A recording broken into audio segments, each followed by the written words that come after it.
వ్యవసాయ శాస్త్రవేత్తల పరిశోధనలు, కొత్త ఆవిష్కరణలు రైతుల ఆదాయాన్ని పెంచే సాధనాలుగా ఉపయోగపడాలని తెలంగాణ గవర్నర్ తమిళిసై సౌందరరాజన్ ఆకాంక్షించారు. సాగులో రైతులు ఎదుర్కొంటున్న కొత్త సవాళ్లకు శాస్త్రవేత్తలు పరిష్కారాలు చూపాలని కోరారు. భారత వ్యవసాయ పరిశోధనా మండలి ద్వారా వ్యవసాయ శాస్త్రవేత్తలుగా ఎంపికైన వారికి హైదరాబాద్లోని జాతీయ వ్యవసాయ పరిశోధన నిర్వహణ సంస్థ NAARMలో 3 నెలల ఫౌండేషన్ కోర్సుని గవర్నర్ తమిళిసై ప్రారంభించారు. అనంతరం గవర్నర్ మాట్లాడుతూ గ్రామీణ ఆర్థిక వ్యవస్థ బలోపేతానికి కీలకమైన వ్యవసాయ రంగంలో విద్య, పరిశోధన, విస్తరణ సేవలు క్షేత్రస్థాయికి చేరాలని ఆకాంక్షించారు. కార్యక్రమంలో NAARM director CH Srinivas, joint director SK Som, ప్రధాన శాస్త్రవేత్త ఆర్వీఎస్ రావు పాల్గొన్నారు. ఫౌండేషన్ కోర్సుకి 22 రాష్ట్రాల నుంచి యువ శాస్త్రవేత్తలు ఎంపికయ్యారు. ఈ 3 నెలల శిక్షణా కాలంలో వ్యవసాయ పరిశోధన, క్షేత్రస్థాయి పరిస్థితులు, సవాళ్లు, పరిష్కారాలపై సమగ్ర అవగాహన కల్పిస్తారు. I should say the research, because you are the research scientists who have assembled here. I should say one incident about the milk export of our country. When our Honorable Prime Minister took his charge, he found, even though we are one among the top 15 milk producers of the world, we didn't export the milk. Why the world countries didn't accept the milk? Because of the international standards, we didn't fulfill the international standards.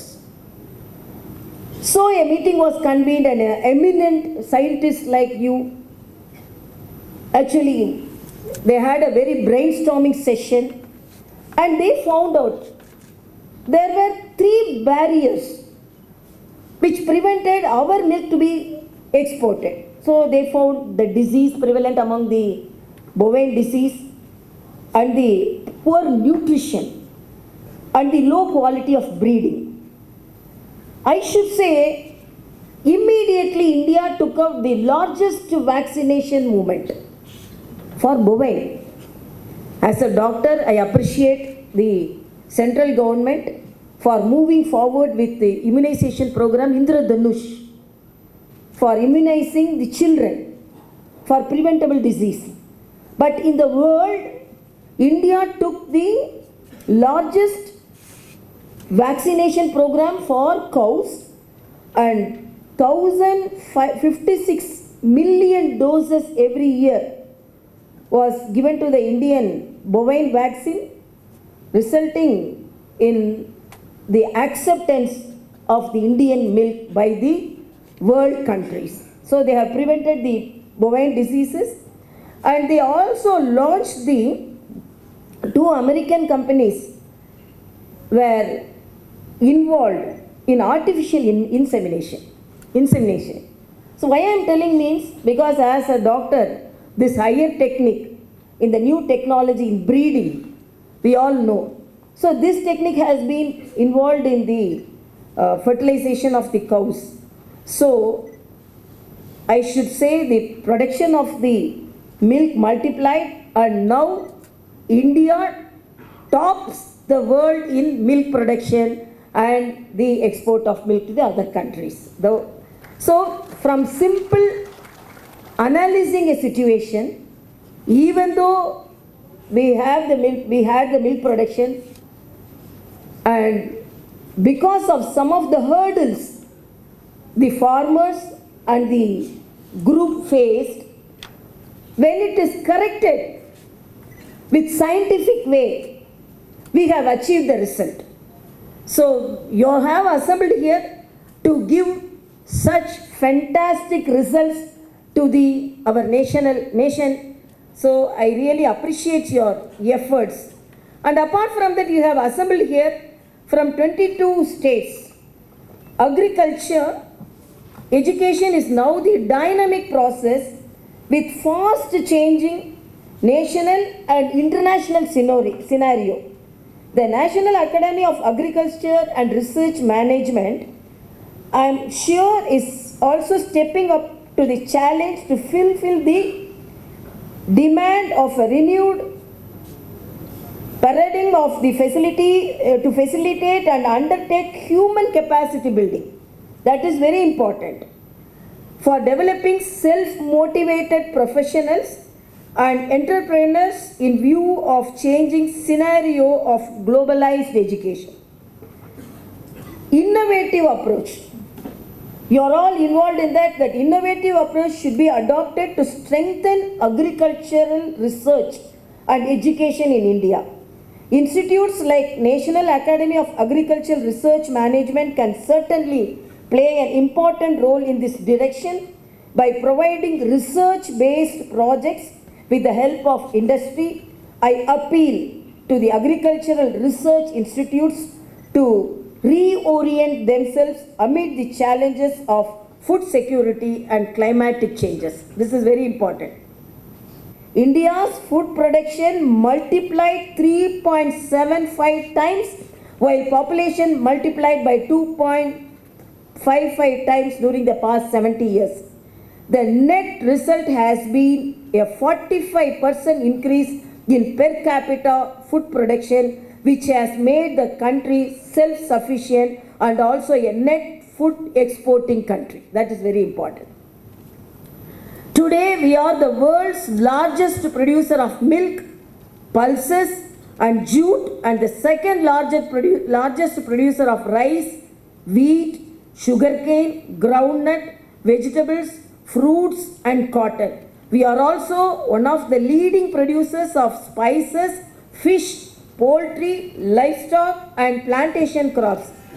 When I want to mention about the spices, our Prime Minister in a recent message to the farmers, when he was addressing the farmer community, he has mentioned production of spices has crossed 25 lakh tons and we are export also increased to 15,000 crores. From 15,000 crores to 19,000 crores. So this is an achievement because previously we were thinking about only about paddy, sugarcane, and as most of the scientists here introduce themselves, they are dealing with horticulture, spices, even animal husbandry, and now the horizon of the agriculture has been much widened and the opportunities also elaborate, and you can gain the profits and you can guide the farmers to gain the profit, as it is said by our Honorable Prime Minister, doubling the farmers' income by 2022. Now we have another 133 new agriculture scientists today under Indian Council of Agriculture Research. With the rigor of training you are going to experience here, you will be ready to dynamically respond to the emerging complexities and challenges. You have a greater responsibility in store as future leaders of the country in taking the agriculture sector to new heights and in bringing second green revolution to the country.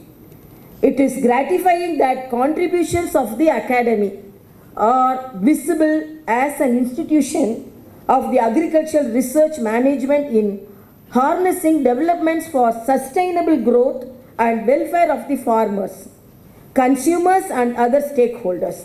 I am happy to learn that the Academy also organizes several other training programs including management development programs, executive development programs and other need-based programs, and I am also happy you are conducting yoga classes in the morning, because when I became the governor of Telangana, the first thing I did, I made yoga compulsory for all my workers, and immediately we started a yoga class every day at 5:30 a.m. Everyone is doing yoga. That's also a selfish reason, because when they are doing yoga, their working capacity will be multiplied and their focus will be targeting, and definitely I can extract much work from them. As our Honorable Prime Minister told, Fit India is the movement. And as a doctor also, I should say, practicing yoga prevents diabetes, prevents hypertension, and apart from that, it makes us psychologically balanced. It's very important, because you have all left your home, come to Telangana. Definitely Telangana is a homely place. better place because you will like the situation and definitely you will like to visit Telangana again, because after coming from Tamil Nadu, really I am experiencing that friendliness and the relativeness of this state. Definitely you will like it. So you practice yoga, and another thing, you have classes with some cultural organizations like Isha Foundation. Really that is needed, because of when our focus is only on education, we cannot enjoy the life. So when I convened the conference of the vice chancellors, I gave a message: enjoy and learn, love and learn, enjoy and educate. Here it is done. Enjoy and educate. Education is done here. And apart from that, usually I used to narrate one incident which I came across. Usually when I read about the city of the Atlanta, there is a statue for an insect. So when the travelers went there, they saw it and they asked the other citizens, we have seen statues for leaders, but here we are seeing a statue for an insect. It is really unique. Then what's the history? They explained, previously we were cultivating cotton. As it is said, because for each and every climatic change and each and every region we face new challenges. That is the challenge of agriculture now. Because a few months back we would have cultivated a crop without any problem, and within few months we may face with some problems. So like that they were all cultivating cotton, and suddenly they faced a problem. A buzzing of insects came from some place and they were eating the cotton in the bud stage itself. All the farmers who were cultivating, that was the only primary crop in that region. They felt very bad. They became very poor. Poverty was very prevalent among the farmers, and they became very sad. So whatever may be the techniques, whatever the pesticides they used was useless, and they were unable to get rid of this problem. Then one of the senior member of the farmer community, they convened a meeting and they discussed, and he came with a solution saying that these insects are flying and coming and eating away the buds of the cotton seeds, cotton crop. So these insects cannot penetrate the sand land. So we will come out with a crop, underground crop, so that these insects cannot come and eat away. So then they interacted with each other and they came out with a solution that they all will cultivate groundnuts. That land was very positive for groundnuts, and the yield multiplied to that extent. Apart from their usage, they exported it, and all the farmers became very rich farmers. How our farmers are going to become rich after the guidance from the young scientists who have assembled here? I should say that, sir, one farm scientist, because experience matters, no? So now the person, he guided like that. So they cultivated groundnut. The yield was multiplied. The yield was so enormous, so that they could export it. All the farmers became rich farmers. So again they convened a meeting saying that, but for the insects, we wouldn't have thought of another crop. So this insect motivated us to go for a better farming, for better thinking. So we will erect a monument for this insect. So this is actually this statue for insect is there in Atlanta, I believe. So why I am telling that, whatever may be the challenges which we face with our scientific methods, with our scientific research, we can go for better cropping and better income. And as the dream of our Honorable Prime Minister, it may be doubled. And I should say even Telangana, the Telangana government is also taking initiatives, because when this farming should be improved, there should be irrigation methods. So in Telangana also multiple various steps.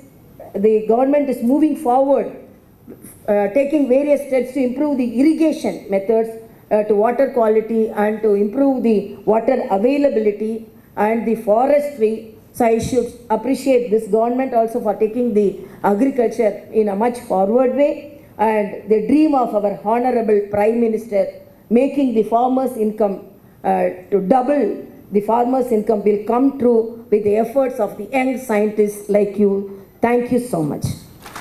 This training at this academy is for 3 months, and this will be followed by 1 month training at their places of posting, which is a kind of orientation to that institute, followed by 3 months of further training in any advanced research labs in this country, both public and private. So in these 3 months here, we introduce to these research scholars things so as to make them a scientist. They will be learning things which they have not learned so far in their life. Most of these include the national and international situation in agricultural research, and what are the priorities and problems everywhere in this country in relation to agriculture, and many soft skills related to motivation, teamwork, interpersonal relationship, personality development, and how to prepare a project proposal, how to write scientific communications, and many other.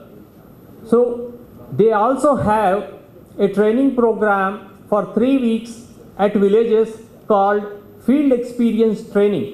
These young scientists will be learning from farmers about their situations, about their problems, and how to solve this problem through research mode.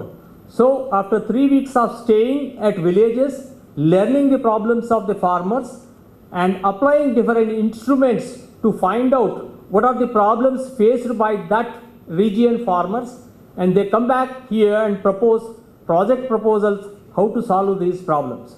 So this research, which is based on the requirements of the farming community, is so great that India's many problems will be solved by these budding scientists that is coming in the future.